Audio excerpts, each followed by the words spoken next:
It's time for the Trading Stocks Made Easy podcast. Each week, Trading Stocks Made Easy demystifies stock trading and investing so you can profit big. And now, here's the host of Trading Stocks Made Easy, the wealthy investor, Tyrone Jackson. Well, hello there. It's Tyrone Jackson, the wealthy investor. And of course, you're listening to another episode of Trading Stocks Made Easy. I can't tell you how important it is that you and I spend this time together and you listen to this episode. It is going to be hot. Why? This is another one in our very special series of our Traders Roundtable. And tonight we're going to talk with traders about their ideas of trading based on the float size and earnings. Now, if you don't know anything about the stock market, just sit back, relax, and listen to me and my guests because you're about to learn something big, something that will make you money. Before we get started with this episode, you're going to take a listen to this, and we'll be right back. You're listening to the Trading Stocks Made Easy podcast. Want to learn more about how to trade and invest in the stock market? Visit thewealthyinvestor.net/products. That's thewealthyinvestor.net/products and order the Wealthy Investor's Guide to Stock Market Success audio series. This easy-to-follow 5-CD audio series and manual will teach you the basics of how to buy and sell stocks, how to collect quarterly dividends for life, plus hidden income generating strategies like covered call writing and volatility trading. Start creating financial freedom right now. Get the financial education you need to get ahead. Visit thewealthyinvestor.net/products. And welcome back to Trading Stocks Made Easy. I am, of course, still your host, Tyrone Jackson, here with our panel of expert traders in the stock market. Say hello, panel. Hello. Hello. That's right. They're all here. They got their headphones on. Some people are a little nervous. But I'm thankful that you are all here to share your stories and your methodologies for how you use the wealthy investor approach in the stock market. Does it make money for each and every one of you? Oh, yeah. Yes. Absolutely. Yes. Okay. All right. So here's what we're going to do in this particular episode because the audience doesn't necessarily know who's here.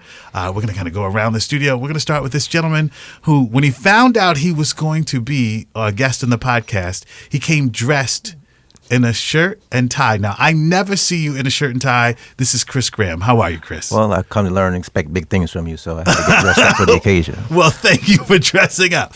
You know, I want to focus on a little bit about your story because one of the things I love is you live a life basically of residual income. You are also a landlord. Is that correct? Yes. And you got into real estate and then you found the stock market, right? Yes. What was your journey to being a landlord and then ultimately finding the stock market? How did that all happen for you? Well, actually, it was kind of weird and kind of spooky because I was in the Acapulco Film Festival. At the time I was acting and, I took Bill Duke's class.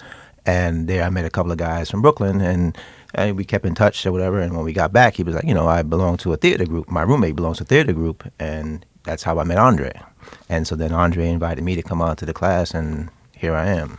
Now, were you into real estate at that time? Yes. Okay, so Yes. you found real estate first as an entrepreneurial pursuit, right? Yes. Actually, I was working in corporate America, and it was just really daunting. Getting up when it's dark, leaving when it's dark, coming back home when it's dark, and I just knew that I always wanted to be free because I don't like bondage. And it was always a bondage type of situation where you have to go on vacation when they tell you can go, come in when they tell you can go home when they tell you can go, and so I just didn't like that. So I always knew that I had to work towards freeing myself from that type of lifestyle. And why real estate first? It was just things that I saw because I was pretty much the youngest guy of the guys that I grew up with, and so a lot of them they got into it, and I kind of saw the things that they were doing and that it was freeing, and and I do a lot of reading in terms of financial stuff, and I just knew that I knew that real estate it produced residual income, real estate, and I knew the stock market, but I never knew the other side of it because you're so busy building with the real estate stuff that you don't have the chance to, and so everything just kind of fell into place. Very good. Okay, we're going to talk about your trading because you've been trading now successfully for how many years? About 8.5 years. 8.5 years. Okay, so you're sticking with it because something is working for you. Yes, is that right? Yes, it's working because you try to do other things, the network marketing and all of those things, and you got to go get people. And the thing about that is that you have to find like-minded people. Here, it's just you, and you can kind of build the things that you want. You don't have to pull everybody in the boat because, as you try to invite people out to the class, and although you try to do that, everybody's not in the same mindset as you. So you just have to let them be, and because it'll block you. Yes, absolutely. Yeah. Well, more on your story as we get into trading. We're going to switch it up and we're going to go to this beautiful young lady to my left. This is Rosa White. Hello. How are you? I'm good, Tyrone. How are you? Okay. Now, you have an interesting background, yet another creative person. Yes. Did you grow up with people who traded stocks online for a form of residual income? Absolutely not. Well, how did you find the Wealthy Investor Program and the approach? Oh, man. Well, similar to Chris, I also was shepherded here by Andre, whom I work with. You're a producer at a television network. Yes, I'm a right? producer at a television network. Andre does our voiceover. He's the voice of our network. And I've sitting in rooms with him, having conversation, and he's talking about Money Making Mondays. And I'm like, what is that? Because I need to get in on that. Like that needs to be my thing. Similar to Chris, I love what I do. I love my job, but I also have a lot of other passions. So free time is something that I value. My grandfather always told me that you can always make money, but you can't make time. But through this program and through other thinking, time or money can buy me time as opposed to work. So I kind of ended up here with the idea of early retirement in mind and living my life to the absolute fullest and finding avenues and ways to do that. And it's this is it. Now, you're one of those people who truly marches to the beat of their own drum. Your style, the way you move through the room, you love to travel, and you found the stock market to be a fit. Why? It's because of this idea that you can trade anywhere and make money even when you're traveling?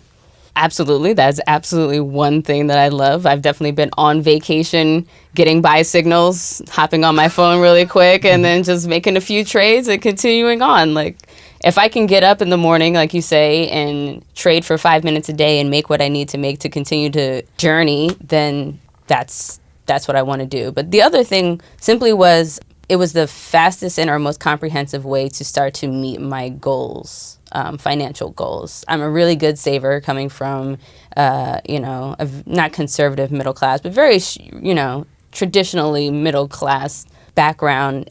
People teach you how to save. They say you put your money in a 401k. I'm of a generation where none of that has worked out for me. I was never guaranteed a job coming out of college. I thought that I was. I didn't get one. I had to work and scrape and save and, to get myself to New York just to get the opportunities to work. So money was always hard to come by. But once I started to come by it, I needed to know what to do with it. And that knowledge is what I didn't have, and that's what I found in the program. And that's what opened up my whole world to a realm of possibilities in life that I didn't even imagine was possible. For a lot of people, there are a lot of wonderful opportunities to expand and grow and make a lot of money, and you never know where you wind up. That's why I always say to everyone, just be open, because you probably would have never figured out 15 years ago you'd be a stock market trader for life, right? Absolutely not. I thought I was going to maybe get into real estate or hopefully start a business or try to claw my way up to a CEO title, but now I'm like, CEO, that's too much work. I think I'll just trade and be on the beach. Right. Well, hang in there with us. We're going to come back to you. And Madelene Thomas is here with us. How are you? Good evening. I'm doing great. Well, you had a very interesting journey before you found your way to the stock market.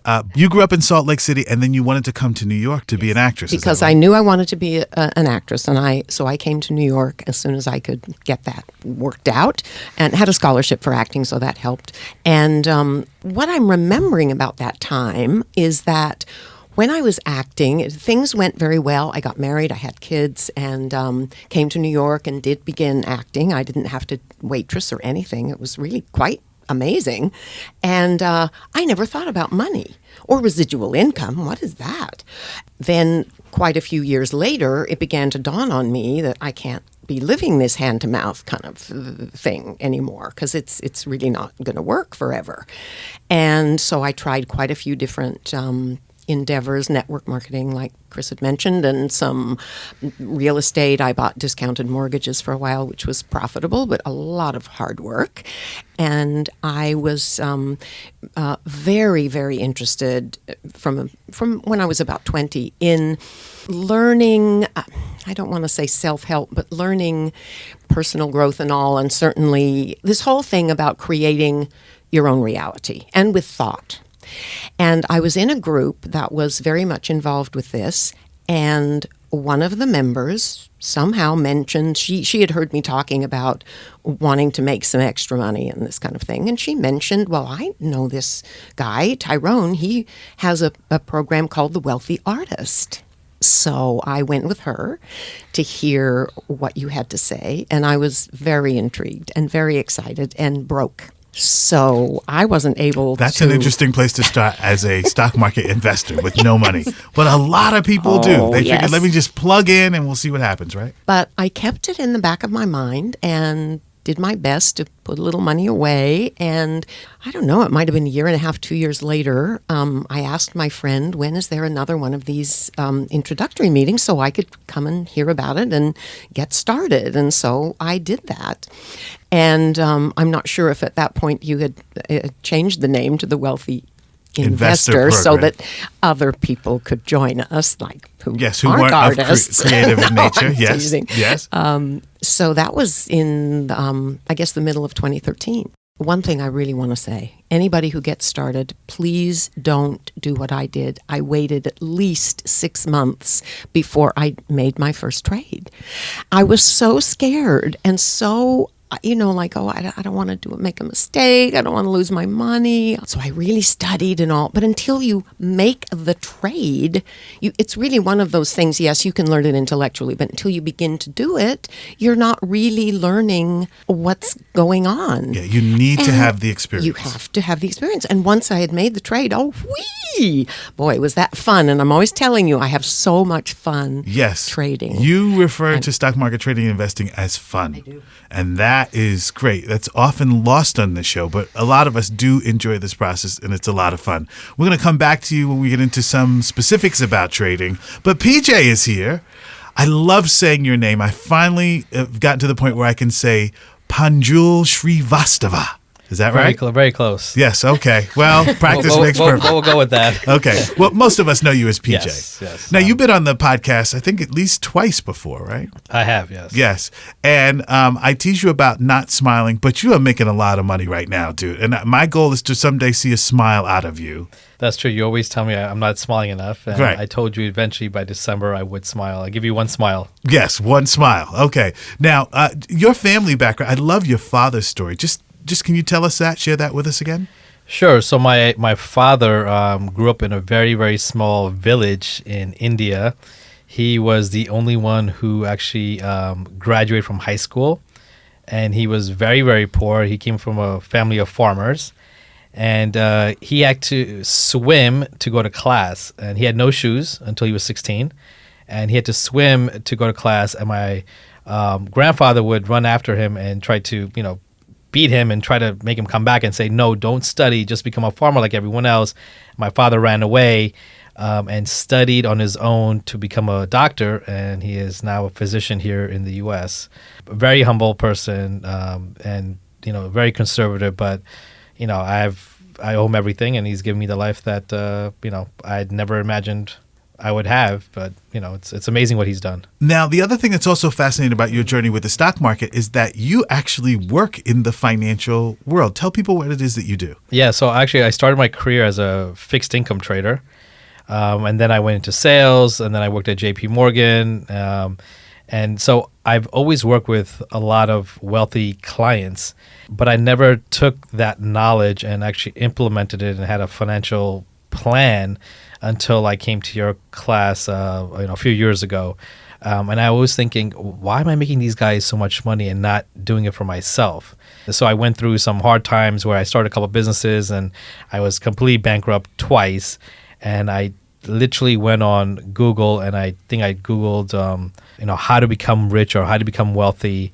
And your name came up. And just by chance, you had some beginner seminar that Thursday, and I came to it, and I saw all these people, and I started chatting with them, and I said, does this stuff really work?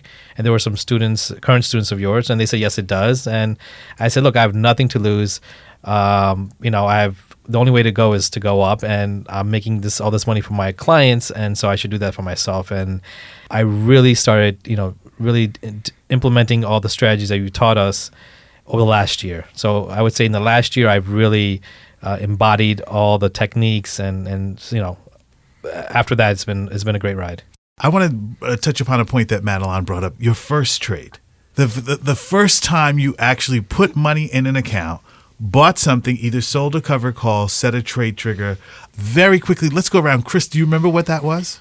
The first thing I did, I rolled over my 401k from my previous employer, and I rolled it into it was AT&T, American Express, and I don't remember the other ones. And so, that whole day when I rolled it over, I was like, wow, what is this? I was, kind of shaky and jittery because I didn't know what to expect. And then, as time went on, I started to, immerse myself in it and just become versed in types of things and understanding, how it worked a little bit more. And I was able to calm down a little bit. Now, do you remember your first covered call?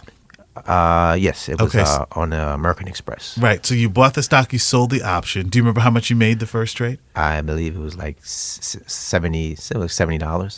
Something like and that. what did that feel like?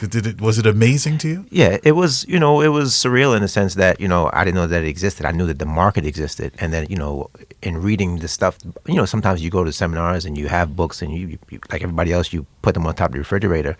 And going back, I looked and in there they talked about covered calls, and so had I read the book years ago, right. I would have been introduced to it.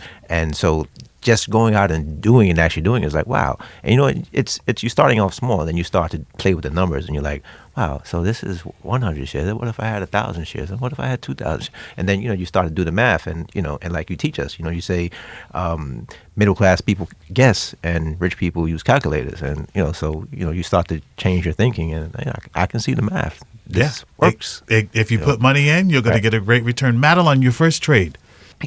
I'm sure it was writing a covered call, but I don't know which stock. You don't remember which stock? I don't. Do you remember how it felt the first time? That's what I do remember. Yeah, I told you how fun it was. No, it was just thrilling. I mean, thrilling is the word. Okay. And even though it was a little scary, but it was very exciting. And then it was over. And okay. For 30 days. Right. Okay. But look at that money that came in, and then, like you say, you just keep repeating over and over and over. And yes. Every time it's exciting. Yes, it is. Rosa, Yes. your first trade, do you remember? Absolutely. I'm actually approaching my 1-year trade anniversary. Oh, very nice. Yeah, this time last year I placed my first covered call trade on Microsoft. Really? You bought the stock and sold the call? I bought the stock, sold the call, made somewhere between 100, maybe 150 on the trade, and it felt good. To like you said, it felt like it was fun. It was a roller coaster, but it was also like, all right, here goes nothing. It's almost like when you climb up that really tall roller coaster that just drops and you're just kind of dangling there, and then you click the button and it's just a free fall. Like, all right, we're in. That's it. I've done it. I've done it. Done it. I can remember my first trade. It was 20 years ago. And my first trade, believe it or not, was a volatility trade on a stock. I bought it, and then I set a limit order for the software to kind of sell me out. And I remember when you log into your account and you buy quantity and then place the order for it to actually sell. I felt like there should have been a ban of something. Like he's done it, right? And it was just so quiet. Oh. And the only person who knew was me. And I remember 2 days later, the stock actually sold on volatility, and I was in. I mean, I was committed for life. Obviously, it worked out for me, right? But just this feeling that I had entered this other world and done something. And I knew that it wasn't just about that one trade. It was about all the trades that were going to come after it for the rest of my life. So I could see myself making a lot of money. PJ, your first trade? First was Microsoft, and the second was, I think, AT&T. Mm-hmm. What went through you after you did that?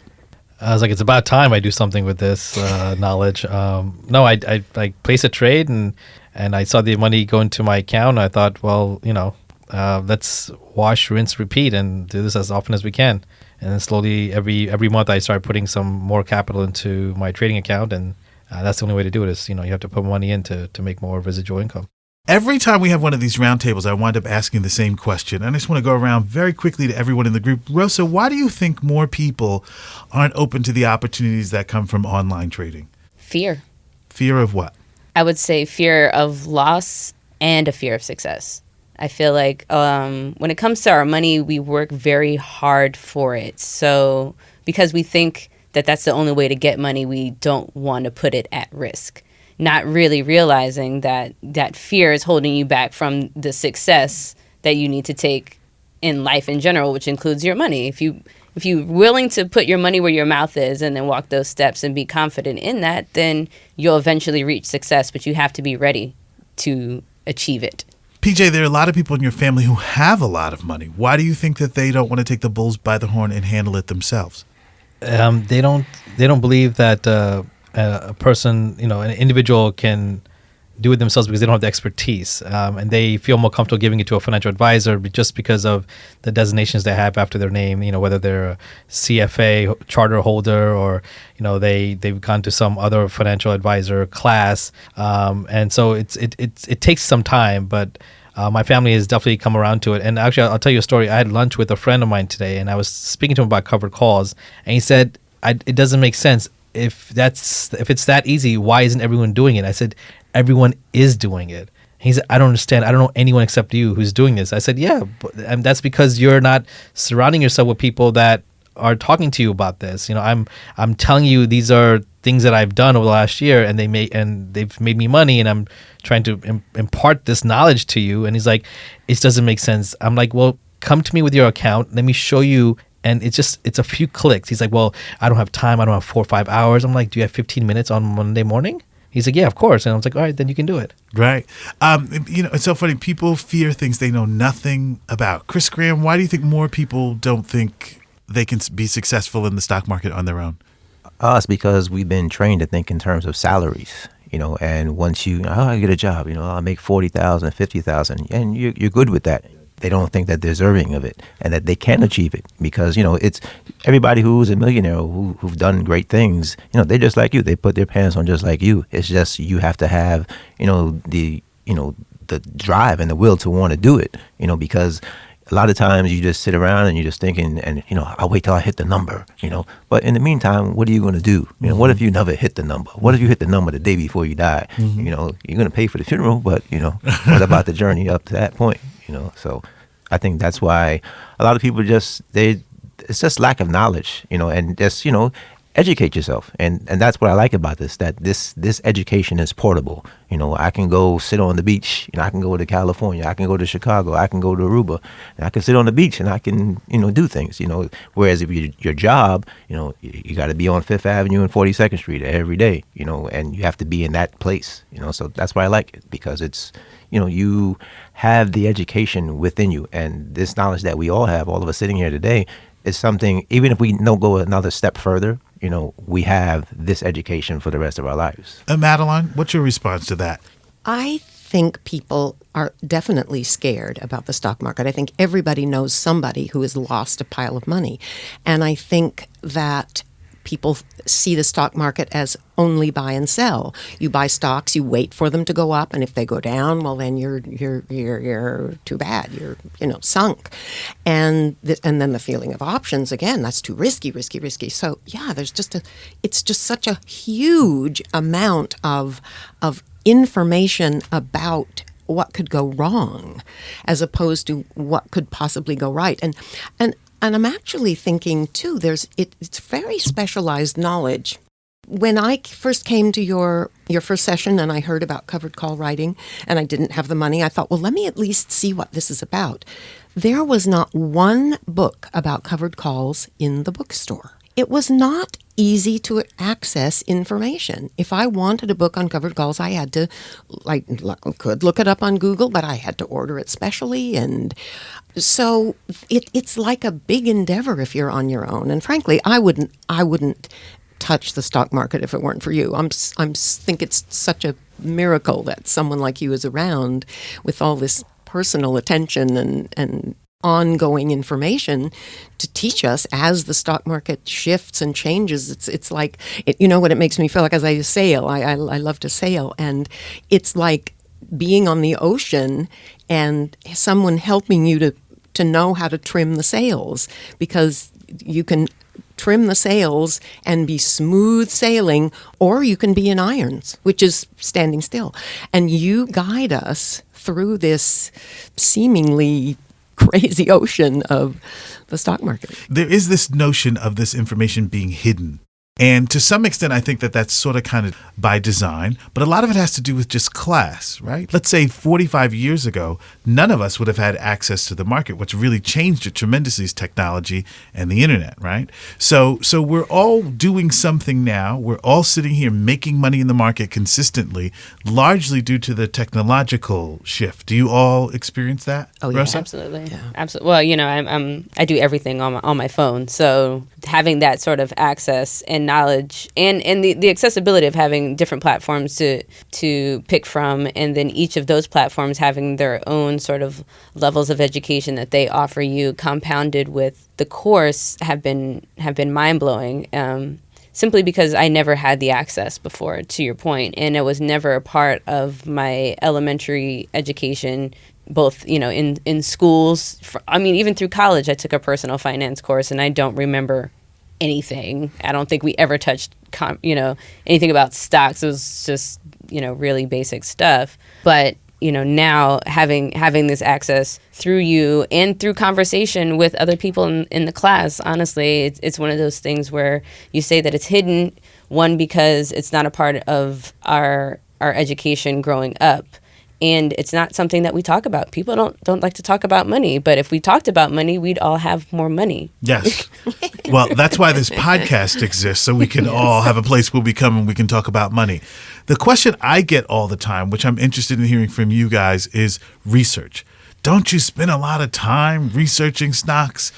Who wants to speak to the topic of how much research they put in on a weekly basis? I'll speak to it. Please. I do not do a lot of research, and I don't want to have to do a lot of research. Again, that's why your guidance is so invaluable, because it isn't that I never look at any of the stocks, but at least you narrow it down to a group where we have certain disciplines where we can look at the financials, we know what to look for, and it's a small group of stocks that we can then go more deeply into with the research. So that basically, yeah. No, that's great. Chris, research.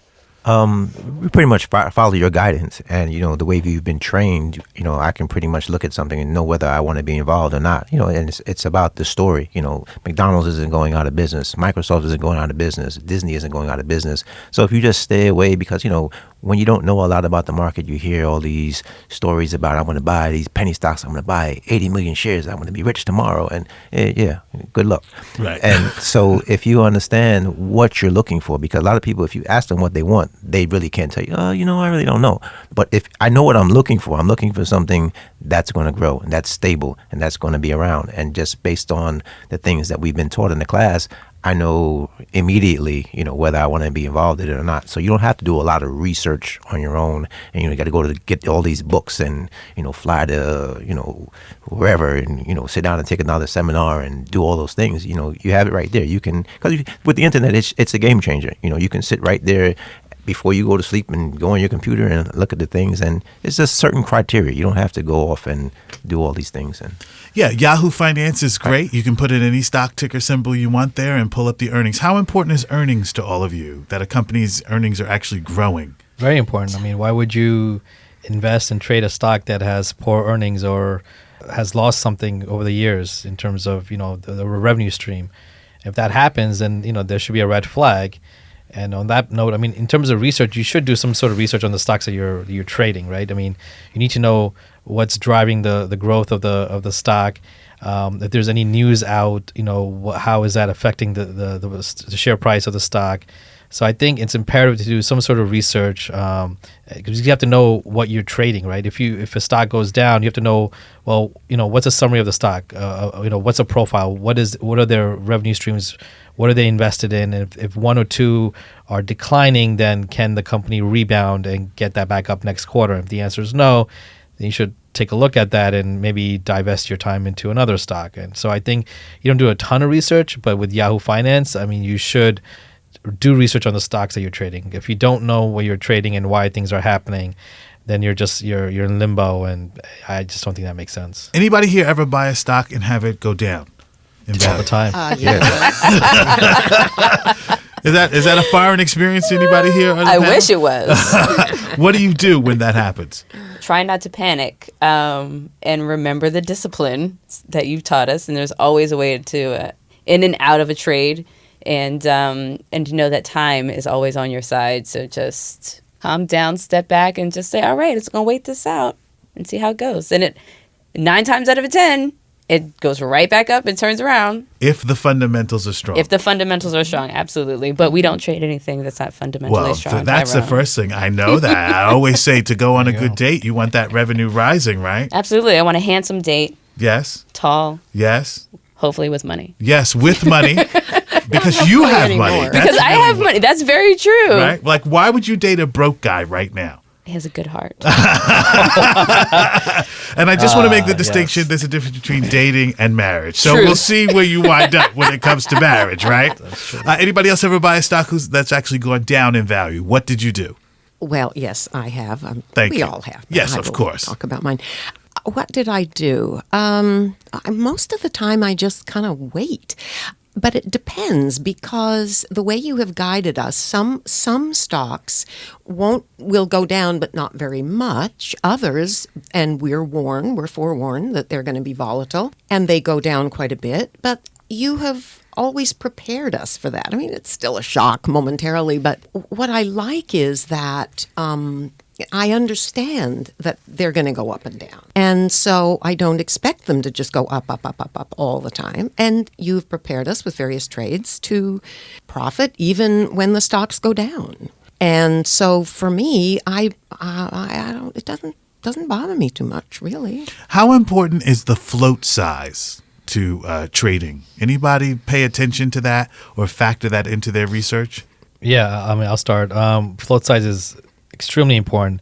I mean, if the smaller the float, the more volatile the stock will be, and on good news, the stock will rise very rapidly. So if you know the float, then you can, structure your trades accordingly.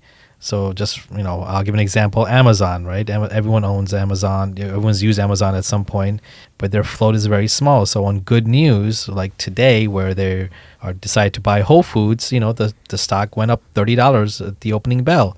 So if you know that, and you structure your trades, and you buy some leaps or some other trading tool, then you're going to profit. So the float's very, very, very important. I mean, you've taught us that looking at the float and making a decision based on that is very, very important. Yeah. Anybody else? The float size is significant for them, Rosa?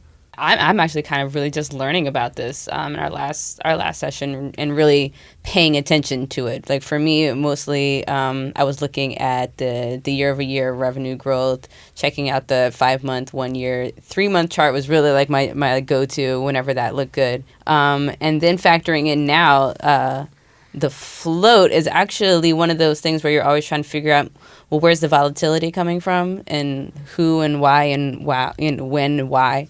Factoring in earnings and the float and all that stuff, going through, I guess now this will officially be my 4th earnings cycle, and understanding that it's like, wow, like the anxiety of oh my God, what's going to happen this time has really quelled, and now I'm just like, oh, okay, this is just how it goes. I kind of understand this now, so I can become more comfortable and know what stocks I might want my money in, when and what time, based on what I'm trying to do with my account. And that's been very helpful. Whenever I am out and about, people always say, what do you do? Well, I have a seminar business. I teach people how to trade in the stock market. Everyone goes, do you have a stock tip for me? Stock tip. I want to know, and any of the stocks that you mentioned here, these are not endorsements. These are your favorites, right? So Correct. People listening, don't run right out and buy these stocks. Chris Graham, 2 stocks that you like right now and why? Disney. I like Disney because I believe in their story. I understand the story, and the things that they're doing, with Disney Shanghai and the price to get in the park, and all of those things, and with the television, it's just a very well ran business, and they're growing, and the CEO, he's on point, and Iger, he's doing things. I believe in the story. He's been around, and he's well respected in the industry. The other one I like is Visa.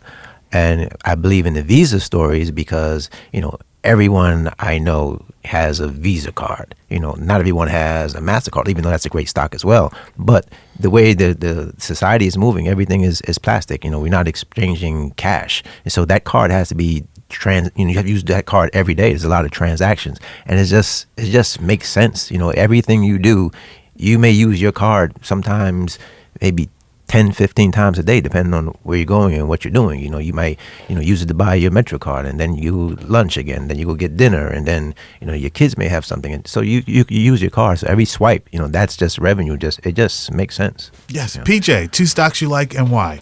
I'll give you 3.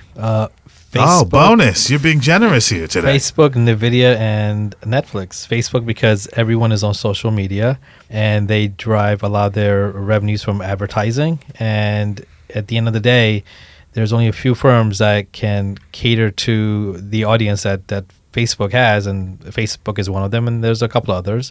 Netflix because they're eventually everyone's going to stop buying or subscribing to cable and just watching everything on Netflix, and because you can watch it anywhere you go. And they have original shows, and some of these original shows are so much better than anything on TV. Except for The Bachelorette, I hear. Not that I watch that. And then the other one is NVIDIA because they make components and chips that are in every single device that you are going to probably buy during Christmas, or you have already bought, or that's going to be manufactured going forward. So I really like those 3 stocks. Madelene, 3 stocks sorry, he got us in the bonus mode. No pressure, just 2 stocks you like and keep why. it to 2. Yes. MasterCard comes to my mind because there were several stocks you recommended, 6 months or so ago, and MasterCard was one that I bought, and I just bought it and also purchased a Leaps and just kind of let it sit there, and all of a sudden it just kept going up kind of a little bit at a time, and all of a sudden it's up like 20%. And so I like that. And I did sell my Leaps, by the way, and I bet you made did. my profit. Well, okay. We went through that, so Yes, we we know did. how that game works. did. And Rosa, Peter 2 would like to stocks you know like that. and why? Wait a minute. Oh, I'm sorry. Did we skip your second stock? Yes. Oh, I'm sorry. I know I talked too long. Anyway. All right. The floor is yours. This one quickly. The other one I really love is NVIDIA because I love trading these volatile stocks. Yes, they can be a little disappointing and then freak out. We freak out a little every now and then, but oh boy, that's one of the fun ones for me. Really thrilling. So those are my. Did you enjoy the 20-point drop when the stock was downgraded? Well, listen, the 20-point drop, and I'm not exactly sure which drop you're talking about, but there was a time when I had purchased Leaps, NVIDIA Leaps. Yes. And on that drop, I hadn't sold them fast enough. That's what you're niggling at me about. Hadn't sold them fast enough, and they went underwater. I was in the red $2,000. But then it went up again. It sure I did. just waited, and it went up again, Yes. and I was able to sell them for about $1,200. So that was good. Yeah, well- and that was in like You one waited a day. long But time you to see, sell that that's- one. You had to wait. I had to wait. Be patient. But and then it happens in one day. I like that. Yes, I know. I see you're in it for the excitement of it all. I do like There that. is an element of patience, right? Everybody thinks it's all fast money. You all agree you have to be patient to some degree, right? Well, yes, it's fast, easy money, and when it happens, but yeah, there are some patient moments in between. So, Yes? oh yeah. Okay. Rosa, you're up next. Your favorite 2 stocks and why? I have to echo the 2 before me. NVIDIA, I do. I love her. She's great. It's been a good date, although it has been volatile. It has, but I'm bullish on it because I believe in their story. I just think that they're investing in the right things and the right waves of technology. With the AI, virtual reality, self-driving cars. I was actually first introduced to the brand, in the 90s when my brother was building computers. I was already very familiar with their components and what they look like and what they do, and it's what's powered my career in a way. My first machine had an NVIDIA graphics card in it, so it taught me how to edit. So I have like a personal just love for it. So now to see it just taking off, I'm invested in that story. The second one, I would say it's hard because I'd be somewhere between what is my favorite trade and what's my favorite investment. And right now I think my favorite investment would be Amazon for similar reasons. I just think as a company and as a business, they're making all of the right moves to take over the world. I'm happy about that and sad about it. As my liberal self was like, oh no, it's gonna be this weird dystopian thing where everything's coming from Amazon, but they make it so easy that I don't care. Yes. Really Yeah. So now, I mean, like, even like you said, buying Whole Foods, I'm like, great. Now I don't have to go out to Whole Foods and fight with all those people. I can just click and then a drone will drop off my lunch at my desk. Yes. This is going to be fantastic. Yes, it's a whole new world. It's a whole new world. Yeah, eventually a drone's gonna drop off your date too. Well, there you go. And if it doesn't work out, know. pick them up Pick early. 'em up. Yeah. Yeah, maybe. I would say maybe they'll drop off my cash, but we all know that that's not going to happen because I'd be using my MasterCard or my Visa, so it doesn't really matter. The way you interact with the world, once you understand what these publicly traded companies do, actually changes, right? Completely. Yeah. How so?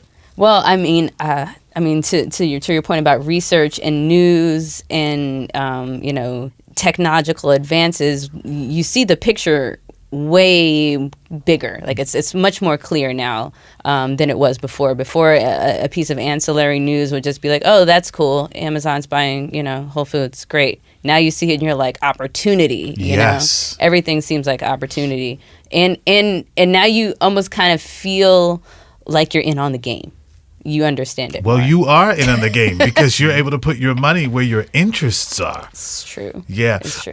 We're just about out of time. Final words of advice. Everybody has some advice that they would give someone who's interested in trading and investing in the stock market. Chris, yours would be what? I would say learn to do great things because you cannot inspire anybody by being average. And so what that means is that, for you, you have to look around people because, there's nothing new under the sun, and you have to, look and see who's been successful and just kind of replicate and do the things that they've done and learn their story. Everything has a story, and you have to find out, how they got there. Muhammad Ali didn't just wake up one day and say, hey, I'm the greatest. He said a true champion trains in the dark. That's when everyone else was sleeping. He was training, and he had to get to that point.